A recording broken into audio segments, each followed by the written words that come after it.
Planning তো অনেক থাকে। উত্তরাধিকার নামটা আসলে চিস্তি ভাইয়ের আমি বসে বসে প্ল্যান করার পর চিস্তি ভাই চলে গেল বাইরে। তারপরে জিনিসটা যখন প্রগ্রেস হচ্ছে উনি আমাকে অনেকগুলো নাম এড়িয়ে দিল। তারপরে দেখলাম সবসময়তে সবাই লিগেসি রিমেম্বারিং আয়ুব বাচ্চু অনেক কিছুই বলে, যেহেতু বাচ্চু জুনিয়র সিনিয়র সবার সাথে আর জুনিয়রদের সাথে তো সে কাজ করতে খুব পছন্দ করতো। তো জেনারেশন বাই জেনারেশন যেন ওর গানরা গাইতে পারে, সেই জন্য উত্তরাধিকার নামটা আমি হার্ড সাইন দিলাম। উনি অনেকগুলো পাঠানোর পরে প্রতিটা জিনিসই চিস্তি ভাই আমাকে দেখিয়েছে। আমার যেটা ভালো না লেগেছে আমি বলেছি এটা একটু চেঞ্জ করেছে। এবং উনি মানে আমাদের পছন্দ আর সব তো আমি আমার পছন্দে করাতে পারবো না, কারণ এখানে প্রত্যেকের ভয়েসে প্রত্যেকের সাধ্য মতন গানগুলো করেছে।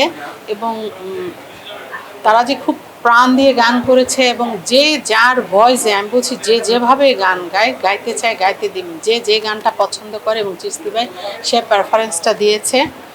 তাদেরকে আমি অনেক চিনি না, আমাকে বলে কি এরকম, আমি কিছু ভয়েস শুনে বললাম যে এত সুপার ভয়েস মেয়েদের গলাগুলো, দেখলাম খুব সুন্দর। যদি কেউ সিনিয়ররাও আসে নেক্সট আসবে, কারণ প্রজেক্টটা তো কন্টিনিউ হবে, কারণ আমাকে তো এই কয়টা থুক টাকা দিয়েই তো আমি কিছু করতে। আর আমাকে অনেকে বলে সরকারের কাছে যাও না, কারণ সরকার তো থালা নিয়ে বসে নাই যে আমাদের মতন সবাইকে, কারণ আমার তো আরও অনেক কাজ। আমি যদি কিছু করে যাই যে হ্যাঁ আমার এতটুকু আছে বাকিটা আপনি সাপোর্ট করেন, দেন হয়তো সরকার আমাকে সাপোর্ট করবে, কিন্তু আমি শূন্য হতে সরকারের কাছে যেতে রাজি নই। এই চিন্তা থেকেই এই প্রজেক্টটা করা। এবং এই প্রজেক্টে ক্যাসেটে যেমন গানগুলো হবে, শিল্পীদের সব প্ল্যাটফর্মেই পাওয়া যাবে। তারপরে কিছু প্রজেক্ট আছে সেলেবেল এবং অনেক মাল্টিনেশনাল কোম্পানিও কথা হচ্ছে। আমার ফিউচারে ইচ্ছা আছে একটা বড় কনসার্ট করে। এইটাও যেমন হঠাৎ করে জানানো হলো, ওগুলো সব অ্যারেঞ্জ করে আপনাদেরকে এরকম সামনে জানাবো আর কি। এভাবে দিয়েই চলবে শিল্পীদের। আর বাচ্চুকে তো গান জুনিয়র সিনিয়র যে যেভাবে গায়, এবং একদম নতুনও যদি কেউ গাইতে চায় তার গান দিয়েও গাইতে পারবে। আমি চাই সবাই তার গান গায় উত্তরাধিকারের মতন, জেনারেশন বাই জেনারেশনে গানগুলো চলতে থাকুক, এটাই ইচ্ছা। এবং ওই যে মিউজিয়াম, ওখানে একটা জায়গায় থাকবে, এভরিথিংয়ে হবে, শুধু তার গিটার শো হবে না, ওখানে গান চর্চা হবে, তারপরে প্র্যাকটিস প্যাডের মতন থাকা হবে, তারপরে একটা হাবের মতন হবে, জাস্ট এক সাইডে কফি কর্নার থাকবে, এবং সবাই ওখানে তাদের যাদের মতন রেকর্ডিং স্টুডিও থাকবে।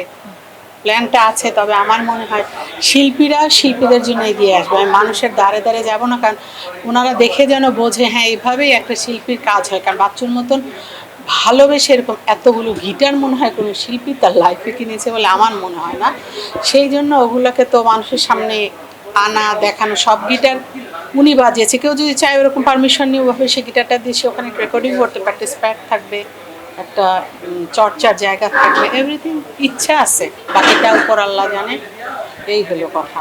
বলেছি যে তোমরা তো মানে আমি তো যেহেতু আমার কাছে মনে হচ্ছে আমার দুটো বাচ্চা আছে, তারপরে ওরও তো এক সময় আস্তে আস্তে এইজ হলে তো এইভাবে গানটা হয়তো সে করতে পারবে না, ক্লান্ত হয়ে যাবে।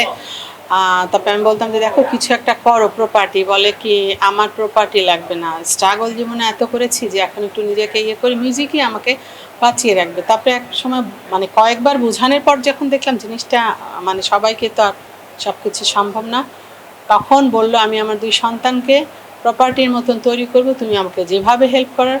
ও বলছে ঠিক আছে। এবং আমি আলহামদুলিল্লাহ ওই 2টা সন্তানই আছে আর অজস্র গিটার, ওগুলো আমার ঘর বাড়ি যাই বলেন, এগুলো দিয়ে তো আর বাড়ি গাড়ি করা যাবে না। মানুষের অনেক রিউমার থাকে, রিউমারগুলো ভাঙার জন্য সবগুলো সামনে আনা। সবার তো যে আমি বলতে পারবো না যে এটা ভেঙে দেন, এটা মিথ্যা বলছেন। আমার মতন আমি চলি, যে আমাকে অ্যাকসেপ্ট করার করবে, যে আমাকে সাধুবাদ দেওয়ার দিবে, সবার তালি খেতেও আমি আসলে সবার ভালোবাসা পাবো না আমি জানি। আমি আমার কাজটুকু করে যাব।